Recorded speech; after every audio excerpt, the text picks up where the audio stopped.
We're live.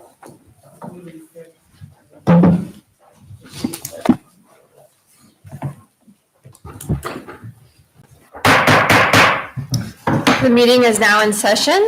Let's go ahead and stand for the Pledge of Allegiance. I pledge allegiance to the flag of the United States of America and to the republic for which it stands, one nation, under God, indivisible, with liberty and justice for all.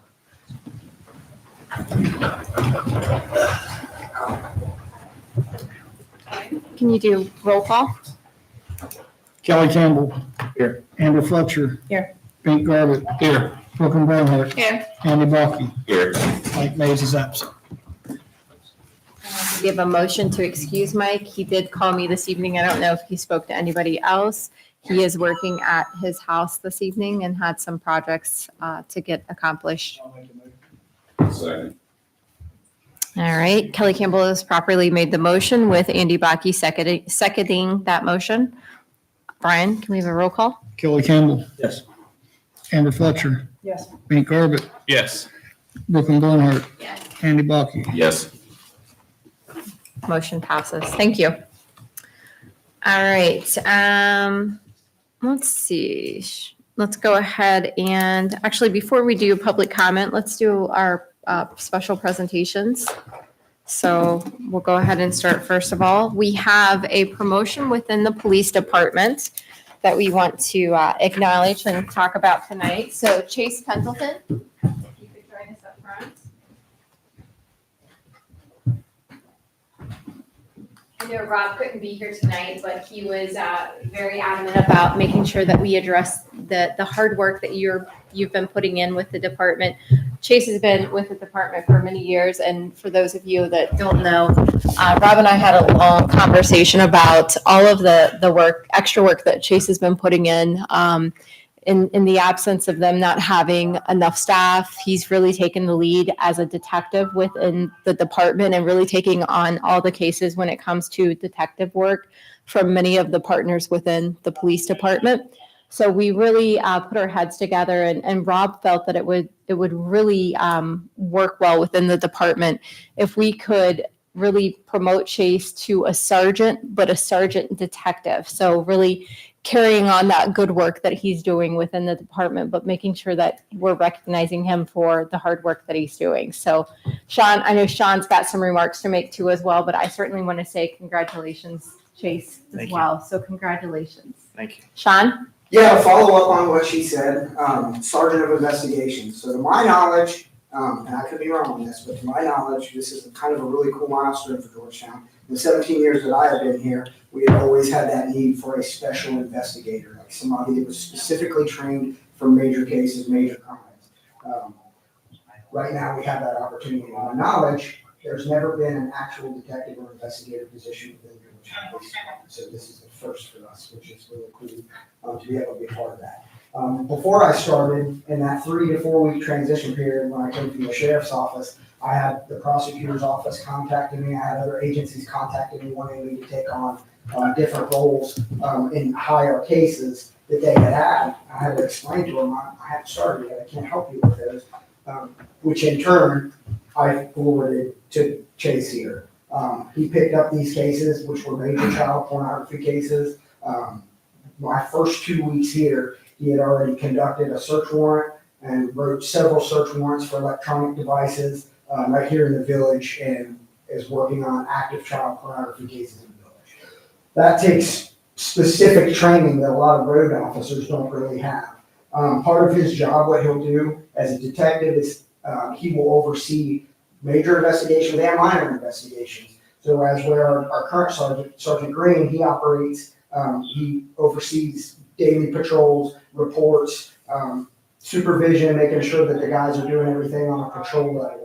Jason's role will be more of on the investigation side. So a lot of times on night shift, if we get a burglary at night, we work 6P to 6A or 5P to 5A. If we need cameras, footage, or a subpoena or a search warrant, that's almost impossible for us to get. But it's our case, so we have no one else to work it. So if I'm working night shift, I have to rely on my day shift guys, which are just patrolmen as well, to go do my search warrants, try to get my camera footage, or I have to work overtime, or I have to rely on them, which usually doesn't happen. So a lot of times, those cases don't get thoroughly investigated as much as we would like because we don't have somebody specifically involved in that detective role to do those specific things that we need. So now we have that opportunity. So any major crime, he will be able to either take over or just assist on. So a lot of the guys on night shift, they don't want their cases take over, they just need help. So that's another aspect of the job that he can do, is he can assist and oversee that investigation and help write search warrants, which he's already done, working with the prosecutor directly. He can help get those camera footages and work with that patrol officer to close that case. And in turn, this really helps and benefits the village immensely. I've got him signed up to be, to go to it's called Public Agency Training Council. It's one of the biggest premier training companies. They put on new investigator training. They do all kinds of training from first line supervision, investigators, and it's being held at Columbus Police Academy, which is one of the biggest training facilities in the country. It's a 5-day course and basically goes over, teaches an investigator how to be a new investigator, the things that they're going to look at. The cool thing about this is once he goes to that training and he has that under his belt, then we can figure out, okay, what does Georgetown need as a whole out of their detective, which we already know child sex crimes is number one. So we can start sending him to classes specifically for the training things that we need in our village. So without further ado, I'm going to give him his badge. I'm going to let his wife pin it on him. This is an actual detective badge, says detective on it. Chase, good work. Thanks for helping me with all the work I give to you every day. So now you get to earn it.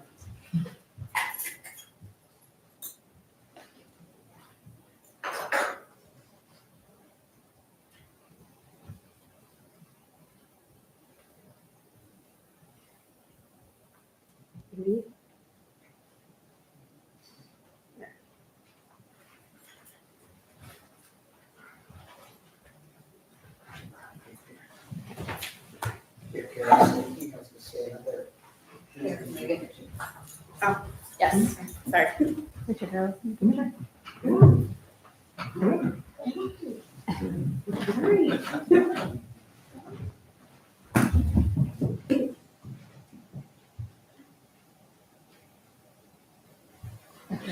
Congratulations.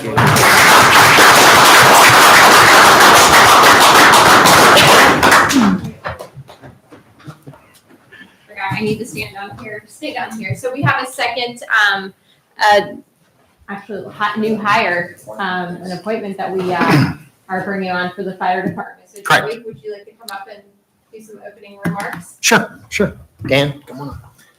So as you all know, we lost a full-time guy to another department.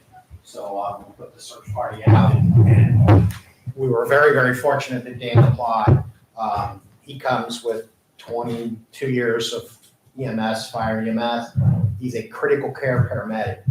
He spent time with Air Evac and UC Air Care Ground. So I mean, there's paramedic, then there's critical care paramedic, and so we were very fortunate to land him. He's also an EMS instructor, which will help us out tremendously. He's been here 2 shifts, and he's already made 2 trips to the city and handled an SVT patient with flash pulmonary edema who nearly died on us to be delivered to the hospital alive. So he's already been baptized by fire. So and he probably doesn't know what he's getting himself into, but I do. And we're very, very fortunate to have him. I'm glad he's here, and he'll be on his own starting Saturday. So he's got to learn quick. Okay. So I think Kelly's you have The official swearing in. So congratulations, first of all. So repeat after me and raise your right hand. I state your name, I, Danny Music, solemnly swear solemnly swear that I will support that I will support the Constitution of the United States, the Constitution of the United States, the Constitution of the State of Ohio, the Constitution of the State of Ohio, the Charter and ordinances, the Charter and ordinance and will obey of the Village of Georgetown, of the Village of Georgetown, and will obey the laws thereof, and will obey the laws thereof, and will faithfully and will faithfully, honestly, and impartially honestly, and impartially discharge the duties discharge the duties of a member of of a member of the Georgetown Village Fire Department, the Georgetown Village Fire Department, upon which I am about to enter. upon which I am about to enter. Congratulations, Soldier.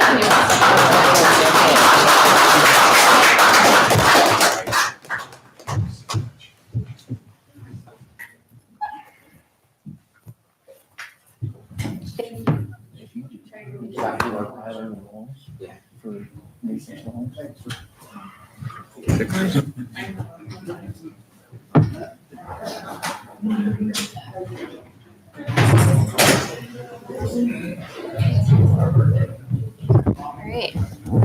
Thank you guys. Thank you.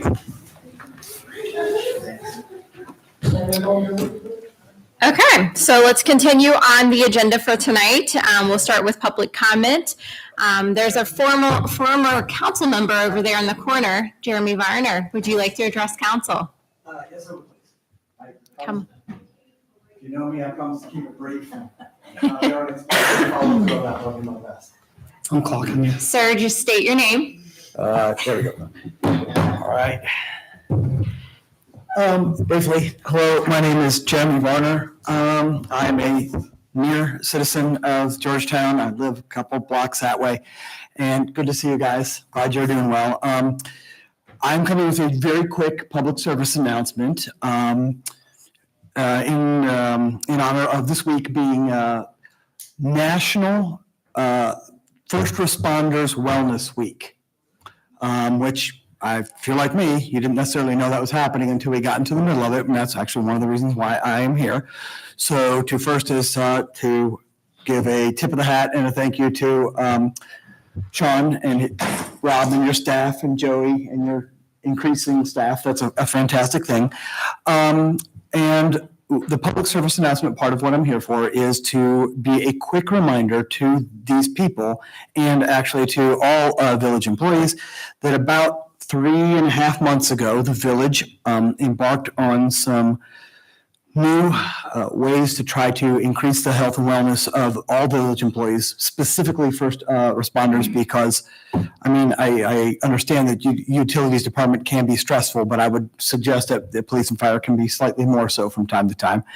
When we purchased as part of our insurance package, the Cortico software, which is, if you're not sure what that is, it's a simple, quick way to get a wide range of health and wellness benefits in the hands of our employees for immediate usage, like literally on the fly. It is driven off of a phone app. And so anybody in the village who is an employee, including the fine people sitting in front of us right now, utilities, fire, EMS, and retired members of our community who've worked for us have access to this, and it has everything from sleep wellness to trauma things to psychologists on call 24 hours to addiction services. And this is available to everyone's entire family, not just the employees, but the families, the extended families of employees and retired members. So I just thought with it being Health and Wellness Week, it'd be a great time to remind. It's kind of a new thing, so I'm not positive if it's taking off yet with the employees. I know that, and I should have asked permission to do this, and I kind of didn't. I think it'd be easier to beg forgiveness. But I called up Cortico and just trying to get some stats, like how is this going? You know, is this, you know, are we getting the hits that we want from it? And Cortico very politely reminded me that in order to keep things private and therefore encourage people to do it as much as possible, they not only could not answer my question, but if they even could, they wouldn't anyways. So this is just a way to reinforce that your privacy is deeply respected by the company, and it's available to you to use. Even if I don't know how much it's being used, I'm hoping to encourage people to encourage your staffs to get the help if they need it. And if not, hey, congratulations, high five. I'm glad you're doing well. And that is all I have. Jeremy, thank you. It's Sure. always great to see you. Thank to you for see coming you too. tonight, and thank you for the reminder as well. Absolutely, no problem. All right. I was kind of hoping that Dan and Chase would stick around and get a part of that, but I think they're having a good enough evening as it is. All right. Thank you. Delbert? Yeah, I got a couple questions about the Port Authority thing. My name is Delbert Eichholz. I live outside of Georgetown. Do a lot of business in Georgetown. One of the things I do is real estate, and I might have as many 20 closings in a year and probably done over 100 property deals in my life in the last 40 years. So what I wonder is, like, when the Port Authority goes to buy property, where does that money come from? Does that come out of the village fund? So essentially, when we put together the Port Authority, we did give them some funding for their first project. Ultimately, they are to become hopefully a self-sustaining entity, and they'll have their own monies to reinvest in things of that nature. But we did give them $200,000 initially. And then, like a property that you bought, did you have to borrow money?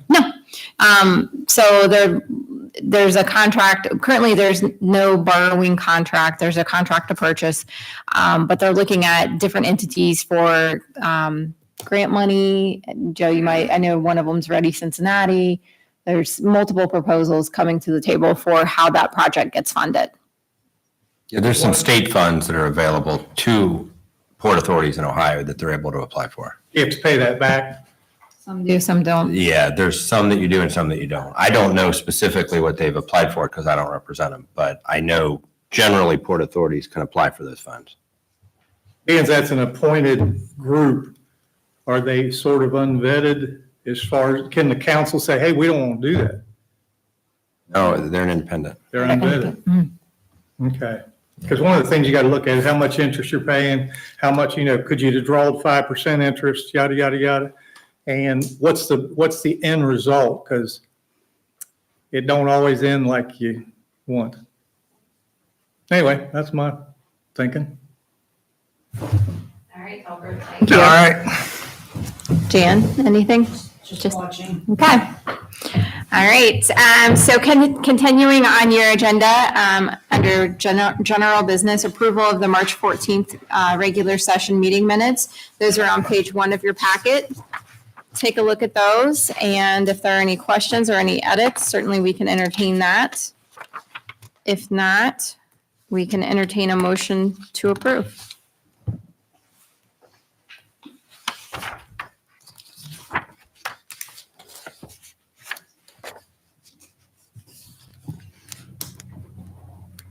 I'll make a motion to approve. Okay, Kelly has made the motion. Is there a second? A second. Seconded by Amber. Brian, roll call. Campbell. Yes. Fletcher. Yes. Corbett. Yes. Barnhart. Yes. Baki. Yes. Motion passes. Thank you. All right, on page 4, you have a copy of your utility committee meeting minutes. If anyone wants to address anything in there from that committee, you're more than welcome to. If not, moving right along to page 5, we have a second reading of our nuisance animal contract. Kelly, would you please read this by title? Ordinance to establish procedures and regulate the trapping of nuisance raccoons and groundhogs in the village of Georgetown, Ohio. All right, and is there a discussion? Yes. Yes. Who was going to lead that? Did you want me to explain some of that? Yeah, go ahead if you. So Kelly Campbell had, prior to the meeting, brought to my attention something that I thought, that we did a first reading last meeting. So I just wanted to bring to your attention a couple things about nuisance animal control in Ohio. The first thing is that there is an Ohio Administrative Code regulation that already governs nuisance animals. And what it basically says is, it is lawful in Ohio to trap or to take animals off of your own property. You can do that. You don't need to be licensed to do it. And the regulations in Ohio, though, apply when you hire someone to come onto your property to take nuisance animals off. And then they lay out all of these requirements, as to what you can do and what you can't do. Just by way of example, if you are a commercial contractor and you're removing nuisance animals, you can't keep them in your possession for longer than 24 hours. That's just one of the many stipulations that are out there. Our regulations that we're passing are consistent with all of the Ohio regulations that are out there. It's just that it's codifying them as our own ordinance so that we can enforce those here in the village. But I think it's important to understand that the regulations that we're passing really relate to when you're hiring someone or bringing someone onto your property. It says basically these are the things that they need to follow in the course of doing that. I think those are the most significant ones. The regulations are designed to prevent anyone from just saying, I hate raccoons, for instance, and then them driving in their car all over the village and killing raccoons that are anywhere that they find them.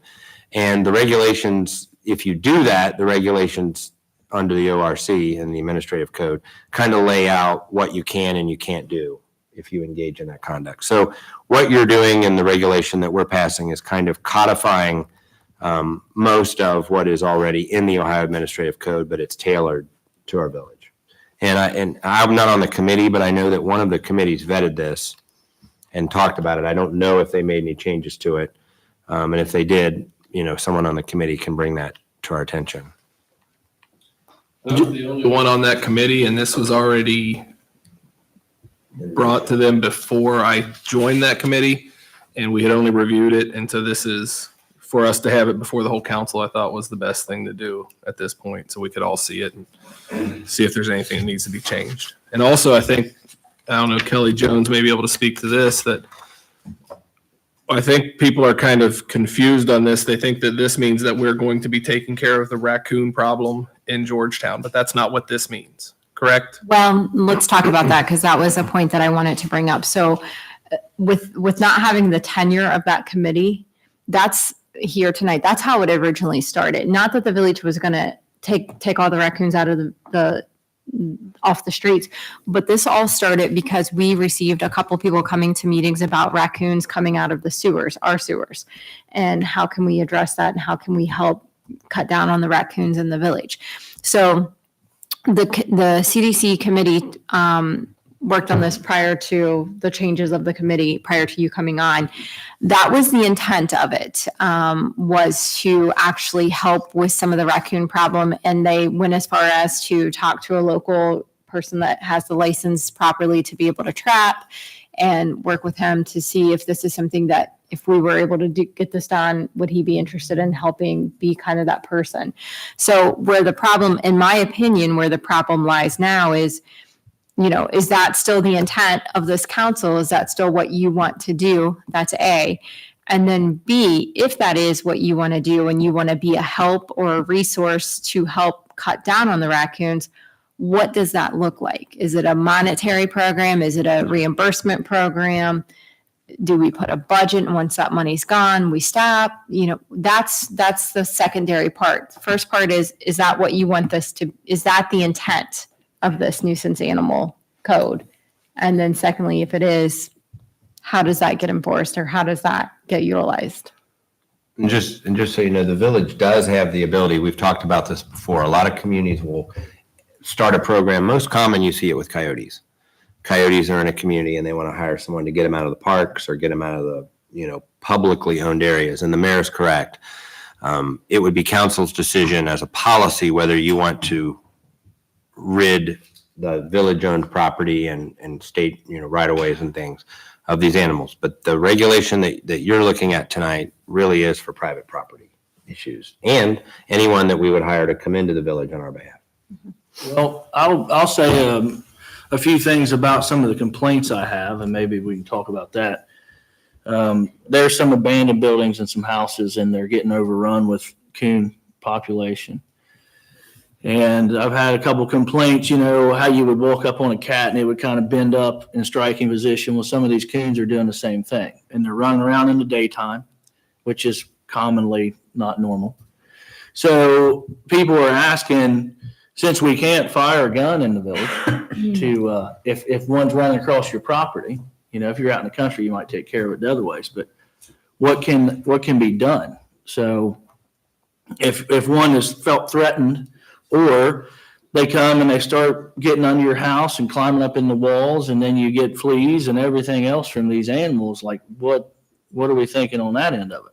Because that's the complaints that I keep getting. We're not allowed to shoot them. And then if you read in the Ohio, or if you Google for state of Ohio, it says you can't just haul them away. You gotta put them back on the property they came from. So we're just trying to get some clarification here. I thought unless you had a licensed person can euthanize them, correct? Yeah, so that goes to that whole argument about why there's regulations or for people that you pay money to do that. You brought up a very good point, though. A lot of what we're hearing, I think, are people that are having problems on private property. And we forget sometimes that abandoned buildings are private property. And houses beside them, you know. Correct. Or neighbors that aren't taking care of their problem. I've had this with moles. It comes under the property line, and now I can kill as many as I want with traps and things, but they're coming from my neighbor. So, yeah, I think a village-wide program, as the mayor was talking about, could be something where, if that's something council wanted to do, we could fund that. We would have to get permission from the property owners to come onto the property and do that. But the thing we can do, as she pointed out right away, is begin to set traps in our parks. We can set traps in sewer areas. We can have our, public works department do those things. So I think you're correct. There's two issues to address. One's on private property and whether you want to create a program. And then the second is on municipal property. Any thoughts from council? So when you were talking to someone who was licensed to do this before, did they give you any sort of like a monetary value of what they would charge? Or, that might be the first step to see what somebody like that would charge. Right. I wasn't a part of the CDC committee previously, unfortunately. I do know who they were talking to. I have no idea what that person would charge. Gotcha. I do know that person is licensed, and that could be a question that is asked, of course. Well, I do think we at least need to start with our culvert pipes and sewers, and I think that's a no-brainer, because depending on no matter where you drive in town, you see we're getting kind of run over with them. So Does that mean then we have to use the licensed person so that we could actually euthanize those versus our public employees doing it? If that was our intent, it would be best to enter into a contract with someone to do that, because then we don't have to follow all. Yeah, like you said, we would have to remove it to another area. They could come back. There's things like that. yeah, and the only thing that I would think that if you would to do it in a trapping season, so to speak, since we're not looking at it for 3 months out of the year, we're looking at it from like today on, we would have to have a license. Well, remember, this only relates to wild animals, which are defined in the ORC. So if you're talking about things like deer, they're not going to qualify. It's raccoons, possums, beavers, muskrats, foxes, coyotes, skunks, groundhogs, and minks. Right, so coon has a season from like Oh, I didn't know there was a yeah, hunting from like season. November Okay. to January. Well, that's my ignorance. I didn't know that. But And so does groundhog actually. there you So go. So who needs to get in touch with this person and have it for the next meeting, have prices and see if this person's still available and do all that? If I recall, I may be wrong. Did you have some contacts that did this kind of work? What was her name? Di Brown, it's Di Brown. You brought up Diana Brown. From him. First name? Diana, Yeah. yeah. She might be. And the person they were talking to lives in Georgetown. Okay. Yeah, so they're related, actually. Reach out She would to. know more people. Yeah, well, I think she referred to the person that's in Georgetown because it's her cousin, uncle. I don't know the relation, but they're related. So I can give you the name after the meeting. Okay. This time of year, I think they charge during the fur bearing season, they might go to nothing. Okay. But we already read it I twice. remember you saying we kind of missed our opportunity with No. that, so. I don't think Bert's enough to justify don't have to much make a anymore motion. anyway. Joe brought up a pretty good point. So if you guys are, well, if we hold off on that, can we still go toward the licensed contractor and start on our problem? Yes. Yes, my point that I just brought to the mayor is if you do want to do a program that residents could take advantage of on their private property, maybe they apply if they've got a problem and then we would pay for that or something like that, then I would suggest that you might want to hold this ordinance and build that program into the ordinance. Because right now, the ordinance essentially mimics what's out there in the administrative code with a few minor changes. So if you want, this will be the second reading tonight, but that doesn't mean you have to vote on it. You can either hold it for one more reading or you can table it to the next meeting, however you want to do that. I might suggest you table it to the next meeting and then you could come back and amend it. And maybe, or you can have a discussion tonight and decide you don't want to do it on private property and then you can move forward with that. I think we need to look into the private property side of it. If there's a few abandoned houses and buildings, just certain spots around the village, I think we need to look into doing it that way. So we'll get a hold of, see if that person's still interested. Okay. We want to put this back, I would table it. just table You it? can just do a motion to table it to the next meeting if you would like. Okay. I make a motion that we table this to the next meeting. I'll second. Bink has properly made the motion with Kelly seconding that motion. Brian, roll call. Campbell. Fletcher. Yes. Corbett. Yes. Barnhart. Balky. Yes. Motion passes. All right, so I'll get you that name after the meeting, Bink, and we'll follow up with that next meeting. Okay, next item on the agenda is on page 10. We have a new billing company for the EMS. And again, page 10, take a look at that. Joey, any feedback here for us? Yeah, a few meetings ago, I told you guys that our billing company was dropping us. I can't get them to return my call, and it's probably a good thing we're leaving them anyway because they had a huge cyber attack or there was a breach. So, our billing's kind of at a standstill right now, and it's very difficult to get information from them. Because I routinely get requests from coroner's offices and physicians and attorneys from accidents wanting EMS reports. Well, right now, they're not unleashing any of that. It's kind of locked. So I'm kind of glad to be washing my hands of them. AccuMed, who we're recommending we go with, I checked with 3 companies out there, and this was the best one. These were the most user-friendly folks from the get-go, even just talking to them. The lady is very friendly, and she was very upfront with me. She was calling me in the evening. She was just very open and easy to work with. Explained to me. I had a lot of questions because it's quite intensive. So I was, nervous, and she answered all my questions. There's currently 3 agencies in Brown County using this company, and I checked with them, and they highly recommended them. Their rate of return was great, and they were very easy to work with. They actually dropped their charge 0.25% 2 days ago when I talked to her. So it's like 5.75% will be their fee on money that they collect for us. So they'll come out and do the training. There's no cost. There's no upfront cost. We don't have to buy any computers, anything like that. So it'll kind of be a seamless rollover into it. So, and we will see a pause in money. But it's not like we're losing that money. So, we might go a month or so with very little income, but the next 2 months will make up for it, if that makes sense, just because how they do it. But I'm excited to use them. Just like I said, the sheer ease of working with them made me feel comfortable with them over the other 2. So, Any questions for Joey? All right, that was on page 10. Kelly, can you read this by title? Resolution authorizing the interim administrator to enter into an agreement with the AccuMed Group for EMS billing services in the village of Georgetown. Questions, comments? Motion? Has over the whole contract I assume. I tried to, Is it but- something that we need Joe to read over just to make sure? I don't want to hinder this anymore in any way.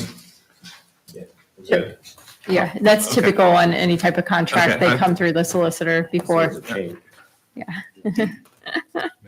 Yes. I'll make a motion that we accept this resolution then. Is there a second? All right, Beacon's made the motion for this resolution with Brooklyn seconding that. Brian, can you do a roll call? Campbell, Yes. Fletcher, Yes. Corbett, Yes. Barnhart, Yes. Balky. Yes. It's 1373. Motion passes. All right, on page 29 of your packet, looks like we have an updated agreement with Rumpke. I'm going to turn to Kelly Jones here just to give us a little brief intro to this. Yeah, I discussed this briefly at the last meeting. We do a 3-year contract with Rumpke. Through the negotiations, we came to an agreement on an increase. It's basically going to be for residential, 76% increase, and for seniors, it'll be 68 cents. Our cost, we're going to pass that on to, or we want to pass that on to our customers just at one time. Our contract with Rumpke will go up 30% the first year, 20% and 20%. So council has a copy of the resolution and the new ordinance. All right. And this is a 3-year contract. You may want to add, there's 2 pieces of action before you tonight. The first one will be approving the new contract. The second action you're going to need to take is then to raise the rates for residents to conform with that contract. Otherwise, the village would incur costs as rates go up through Rumpke. And our goal is it to be a pass-through. So on page 30, where it reads, the anticipated fees are based on 2,035 units, does that mean that's how many residents? Residents, yeah. That Pickups. can adjust a little bit now and then, but What age does the senior pricing start? gosh. Is it like 55, 60, Probably 65, 65, 95? And keep in mind, we have not passed an increase on to the village in 6 years. This is the first increase they've seen in 6 years. So as Joe said, on page 29 is the actual update to the contract with Rumpke, so we would have to vote on that first. And then, assuming that's good, we'll turn around and vote on the passage, or the pass-through to the residents. So first, we're looking at page 29. Kelly, will you read this by title? Resolution authorizing the interim administrator to enter into an amendment to the agreement with Rumpke of Ohio, Inc.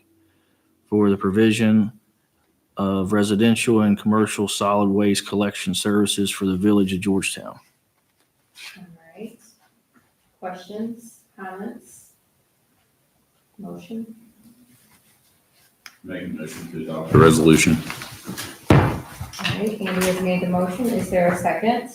I'll second that. All right, Brian, roll call? Campbell, Yes. Fletcher, Yes. Corbett, Yes. Barnhart, Yes. Balky. Yes. It's 1374. Motion passes. So then we're going to move along to page 37 in your packets. And this is the second part of it where we are passing the increase through to the residents of the village. Again, 76 cents if you're a regular resident, or 68 cents if you are that senior citizen resident. That will be the increase.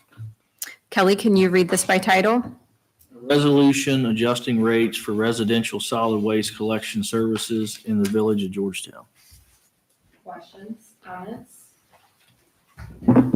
Motion? Make a motion to adopt the resolution. Thank you, Andy. Is there a second? Second.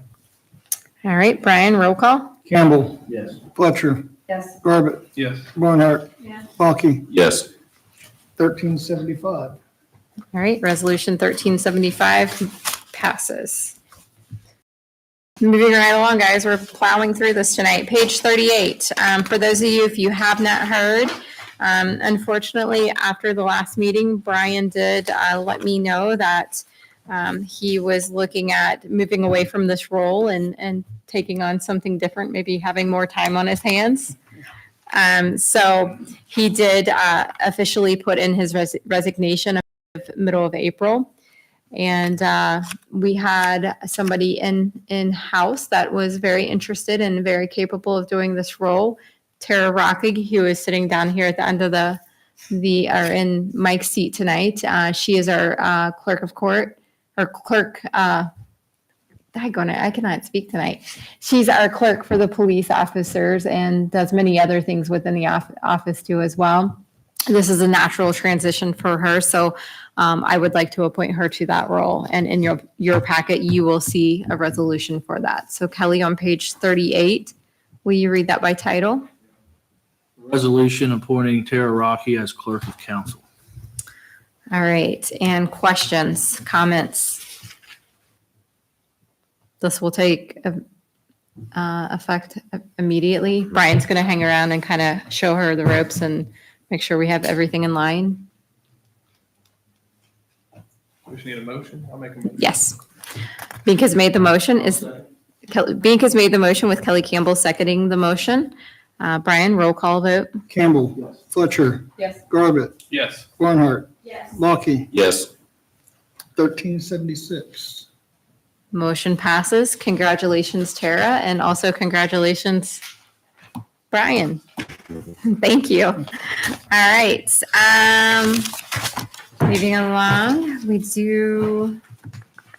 I'll give you guys would you like to go into executive session now or go through roundtable first? Roundtable. All right.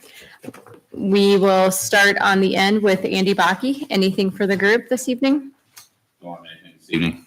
Okay. Amber Fletcher.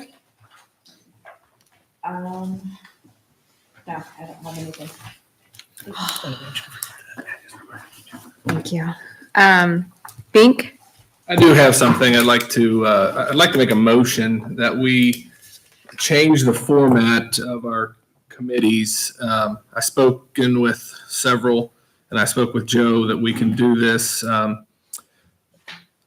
I really feel like, and I think it kind of came out tonight, even with this nuisance animal resolution, feels like the right hand never knows what the left hand is doing, and we spend a lot of time in these committee meetings not really accomplishing a whole lot. And I think that we could do this in a better way. And I spoke to Joe about it. He has another municipality that handles it in a specific way. Joe, would you mind explaining to us how that works and see if everyone would like to talk about that?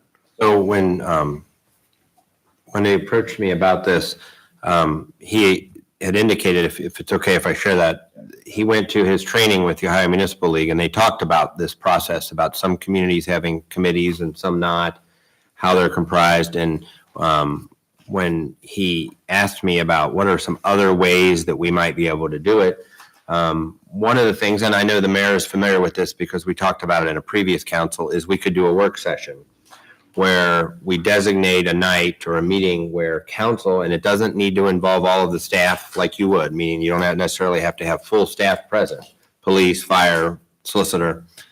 And it's where you kind of hash through things.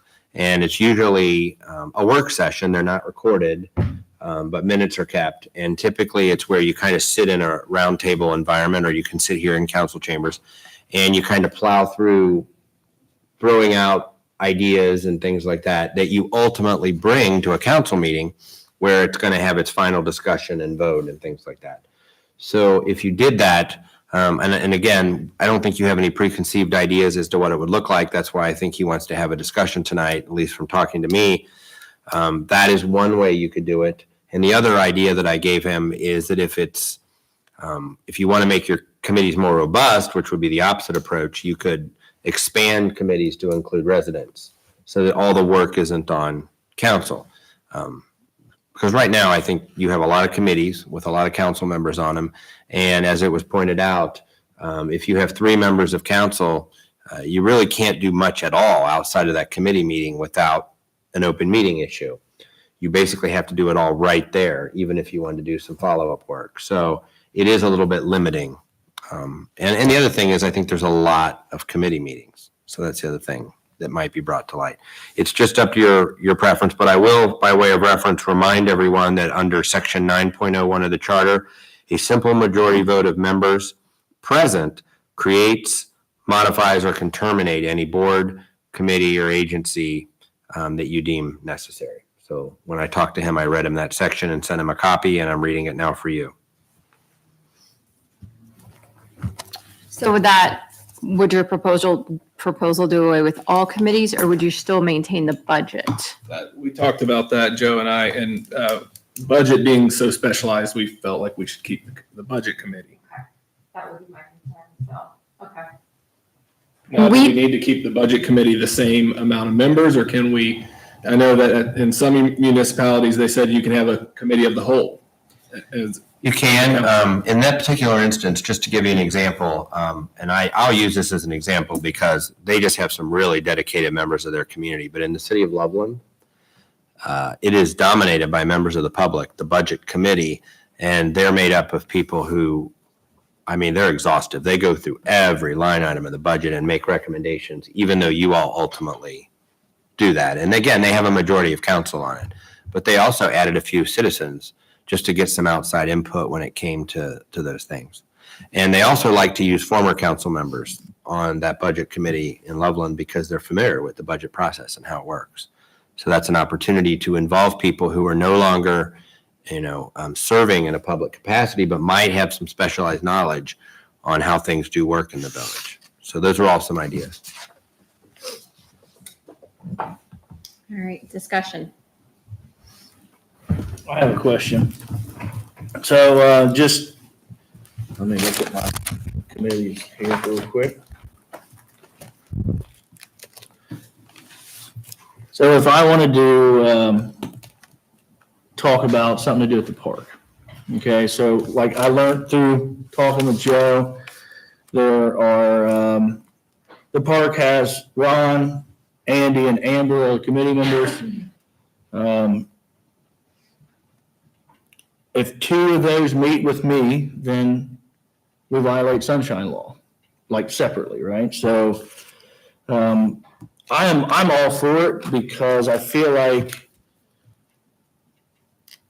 we kind of bring it back to council anyway. I know we're trusted in our separate committees to kind of, lead it and then bring what we have back to council for a vote or discussion. But I think, especially with there's a lot of new council members, a lot of new employees, and there's a lot to tackle. I think more is better in this situation, in my opinion. Well, and I think what you'll find, we did try the work sessions previously. They were short-lived, again, because of the turmoil. But the reason why I proposed them previously was because A, the turmoil, and B, the right hand did not know what the left hand was doing. And there were committee members and people in council that were getting upset. They didn't know this was happening or that was happening. And so it took out that piece of communication. It tackled that so that everybody knew what was going on. We used them as a time. We still had the committees, but we used them as a time to get an update from each committee, what projects they were working on. And then we kind of gauged that. Again, those were short-lived, again, because of the changes in the turmoil, but I do think that they were beneficial. My only concern in doing this was the budget committee. And if we're going to safe haven that budget committee or modify it or just keep a budget committee, then I think it makes sense. And two, everybody's schedule is pretty taxed with meetings. I know that for a fact because I try to attend as many as possible. If we can cut that down and streamline it a little more, I don't think the work sessions will be an hour. I mean, I honestly believe a work session could be 2 to 3 hours, in my opinion. If you guys are willing to do that, then I think that would be something that would be beneficial. I think it would be better because because we're already spending those hours and it's not like we're trying to get less hours of work. Right. I feel like it should be about the same, where instead of us going to a council or a committee meeting and then there being another committee meeting, and then we have to report it all to the council, we can all work on it together, get everybody's expertise involved, and then come up with, like, some of the things that we missed. Kelly Jones can speak to this as well. Some of the things that we missed in the special events ordinance that we made. We may have caught that instead of now going back and trying to revisit that. So the more minds that we have working together, I think the better off we'll be.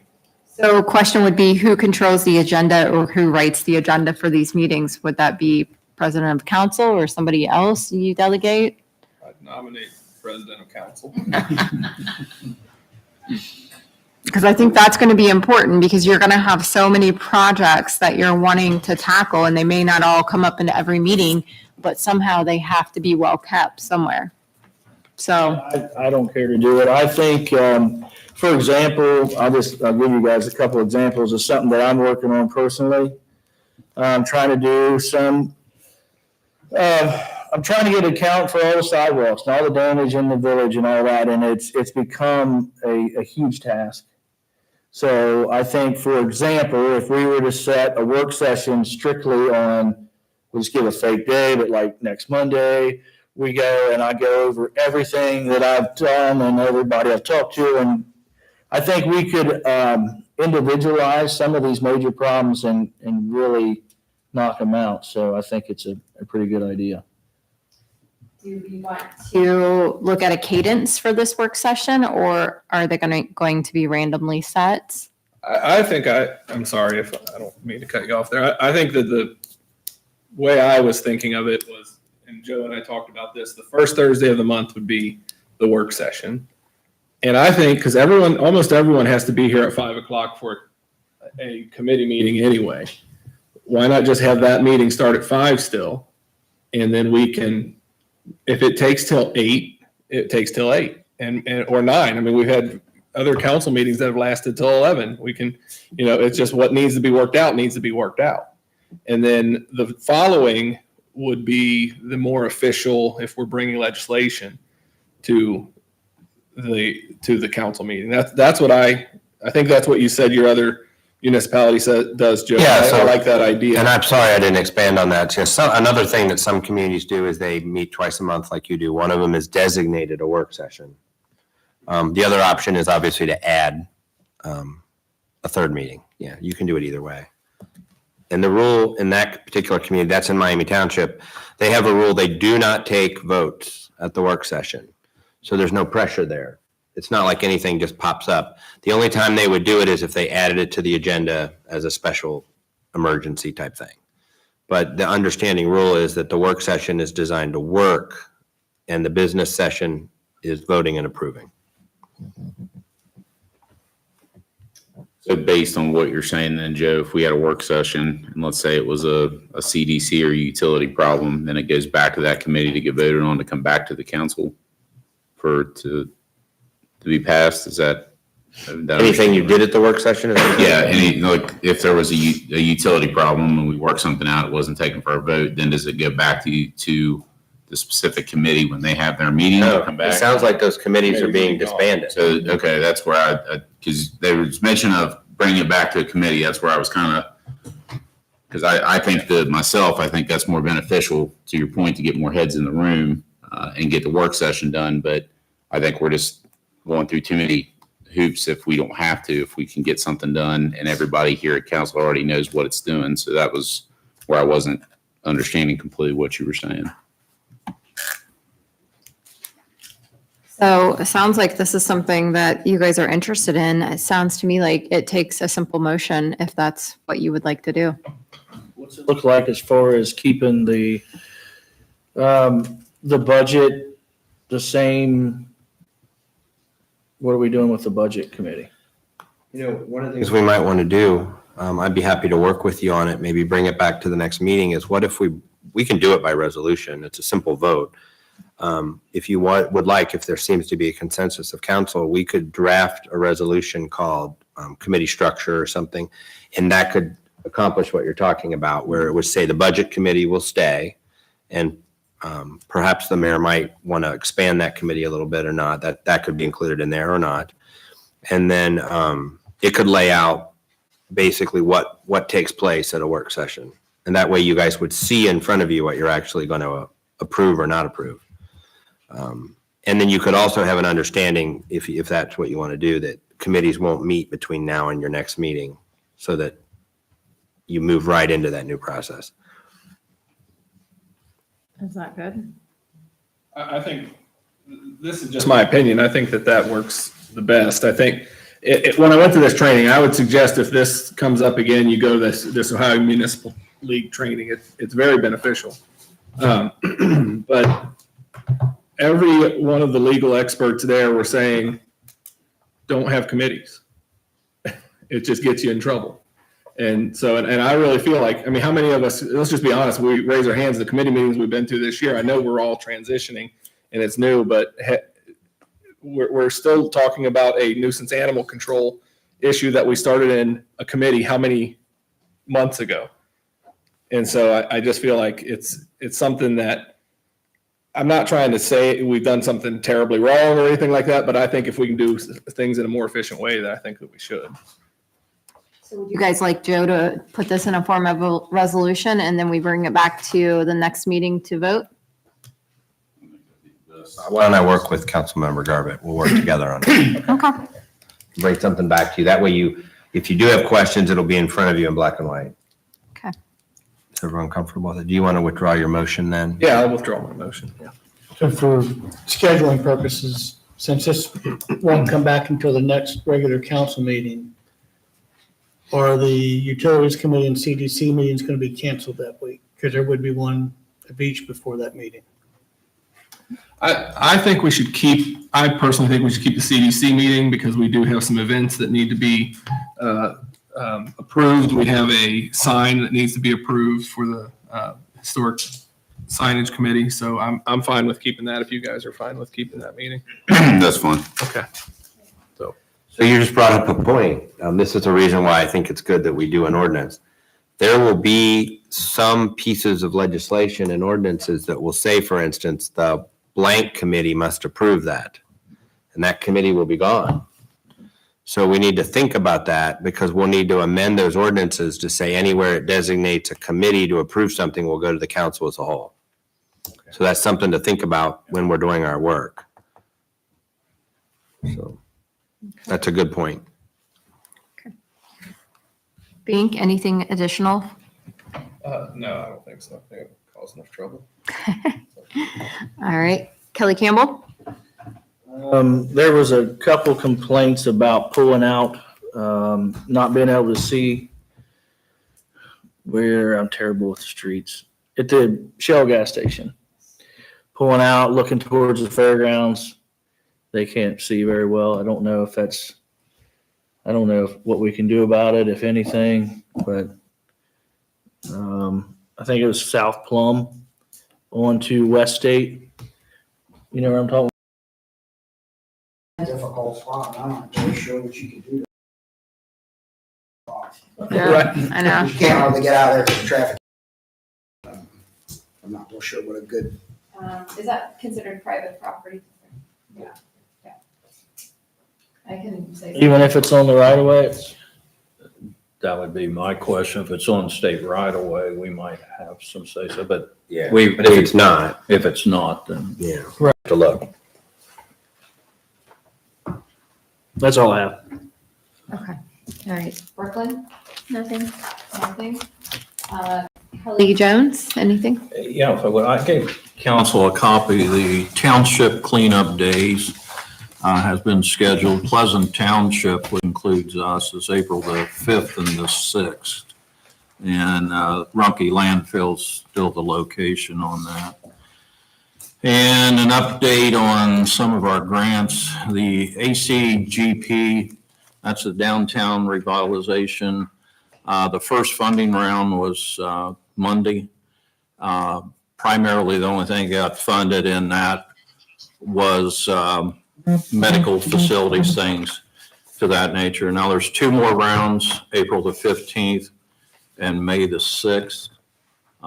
So we still are in the running for that possible grant, but we don't know at this time. So, and then update on our water building. We had a meeting, project site meeting this week. We ran into the same bad soil in the wooded area that we ran into when we first started the building. And we're in the process of doing a change order. We're going to have to dig dirt out of that area before we can put the fence back in, put the driveways and stuff down. It's going to be an additional cost. But we had another project out there on the same site that was separate from the building. And what I've done is I basically canceled that project. I'm going to utilize that money to finish out. I want to get the water building done. The project's been moving. I want to keep it on track. So, and then we'll revisit the other project later if that's okay. And then kind of an update on the I&I. I talked to Structure Point last week we're seeking $1 million grant through the Ohio Senate. Andy brought to our attention. We're also going to seek another $600,000 for the lift station.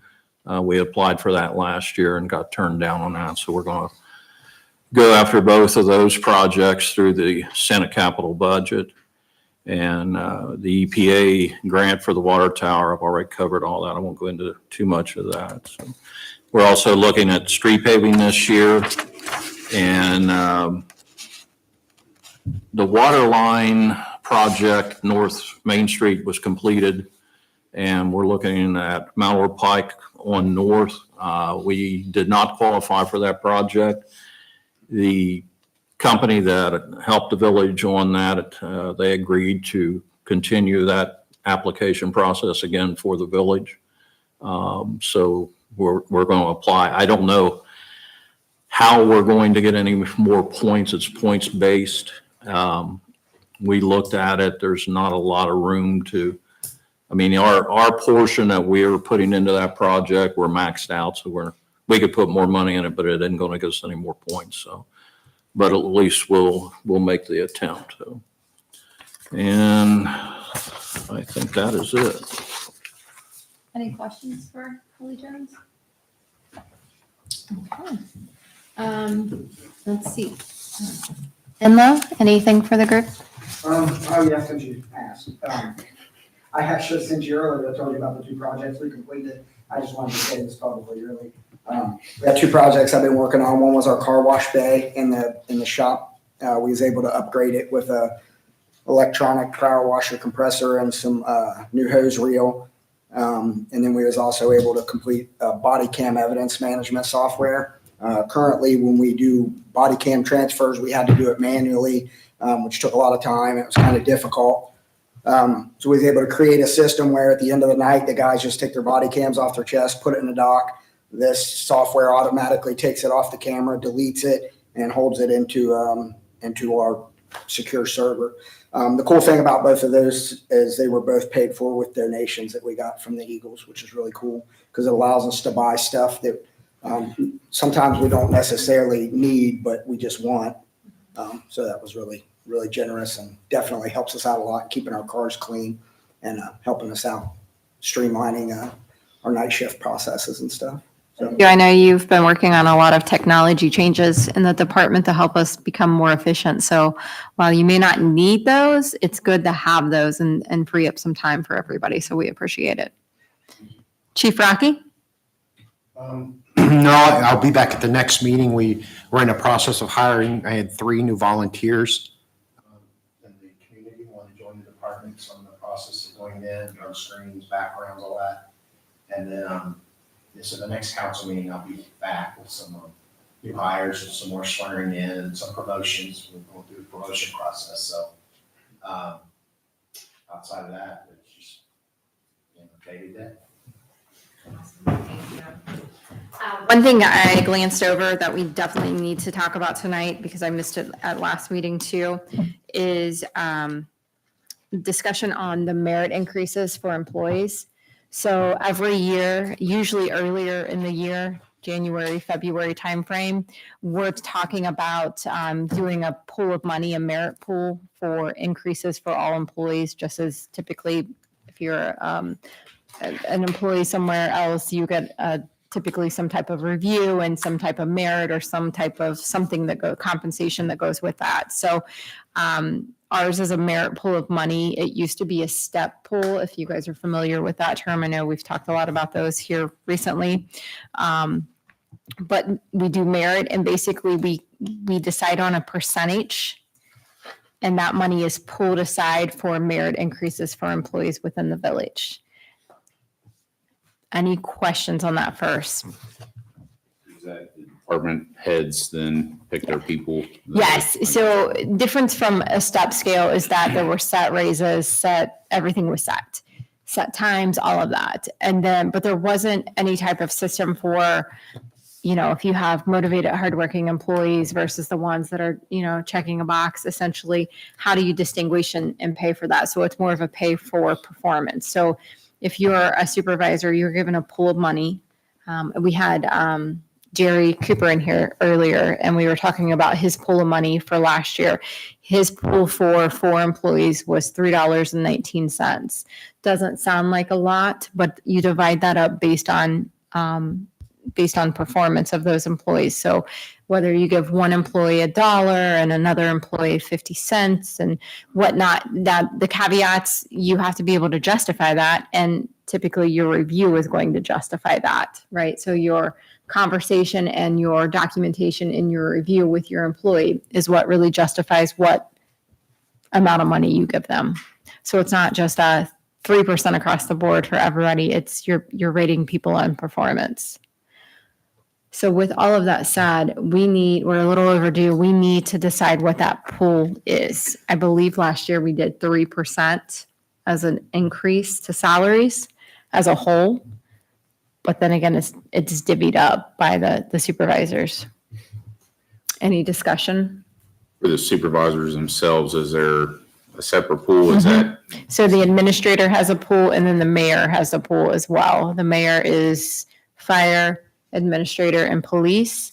And then Kelly Jones has the supervisors, and there's probably a couple other direct reports there as well.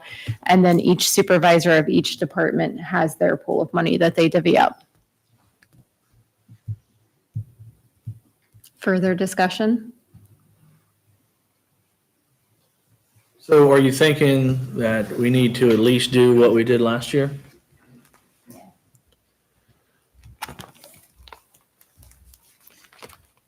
I know that most of you guys know this, but we are trying to work on, there's a lot of talk about wages and raises and merit and everything that we're working on right now. So if we're thinking we want to just go ahead and give the 3%, I would make a motion to do that. What was the motion, Kelly? If we wanted to continue and do the 3% again this year? Yes. Is that for all employees? Yes. One question I would have is how long has it been leveled at 3%? Has that been for the past several years where that's been? No, we honestly just did this 2 years ago. So we went from a step scale to the merit. So the first year that we did merit, I believe it was like a 1.5% pool, but there was also a cost of living factor in there. And so together it was 3.5%, 4%, somewhere around in there. Employees were used to getting a cost of living and That's kind of what I mean. yeah. That's what I was Yeah. inquiring about too, is are you gonna look for a cost of, No. cost of living in that pool as well? And the reason I ask that, I come from public employment for a long time, and if you take care of the people that take care of you, you prevent your turnover and you have good employees there instead of hiring somebody every 6 months. So not that I'm saying somebody's gonna get rich being a public employee, but just looking at inflation and things like that, I think that's something we have to consider. That's why I was asking. I know we've done 3%, but is there a cost of living on top of that? We really tried to get away from that as a council previously and just fully base it on merit and keep the merit fair. I mean, it's your decision what you want that number to be. I just gave you what we did last year. Keep in mind too, I think everybody here knows we have a very lucrative insurance plan for our employees as well. So that's also a big part of compensation too. Kelly did make a motion that he would like to see the merit pool be at 3%. Is there a second?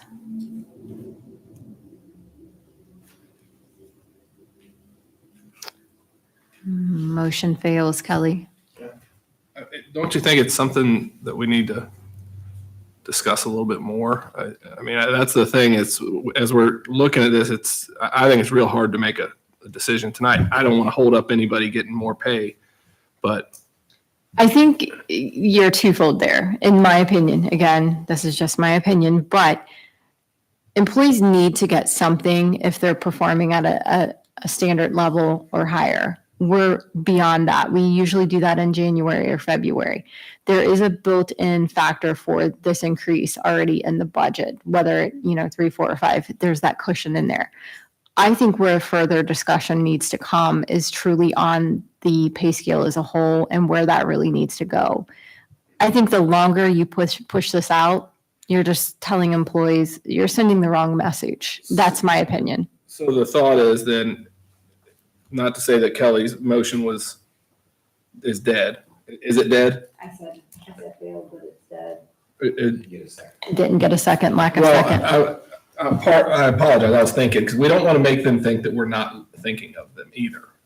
I'm fine with, if that's what we did last year, we can do it. So I'll just go ahead and say, my whole thinking behind it is, like I said earlier, we are trying to work on a total, I don't know everybody's budget yet. So we're trying to get with our new fiscal officer, we're trying to get all that in process. So my thinking is, if we just continue the 3%, the employees understand we're still thinking about them, we're working on it.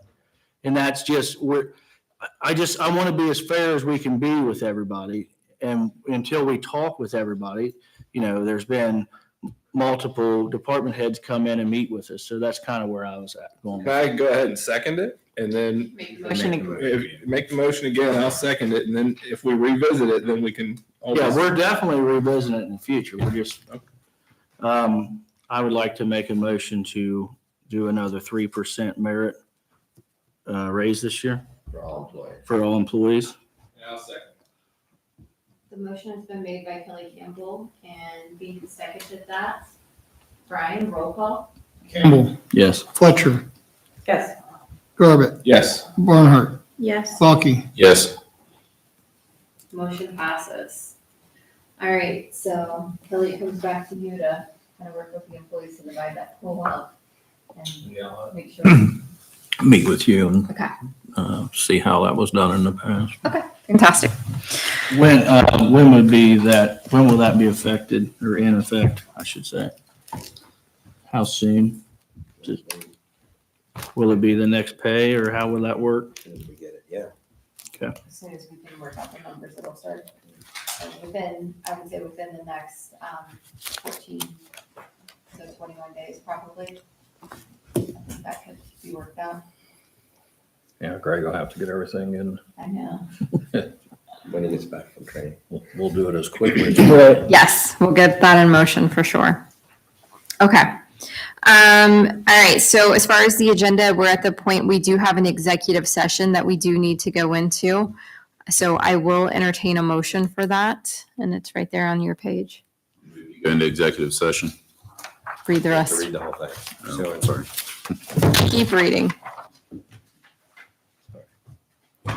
Pursuant to Ohio Revised Code, Section 121.22 G1, to consider the employment and compensation of a public employee, I move to go into executive session.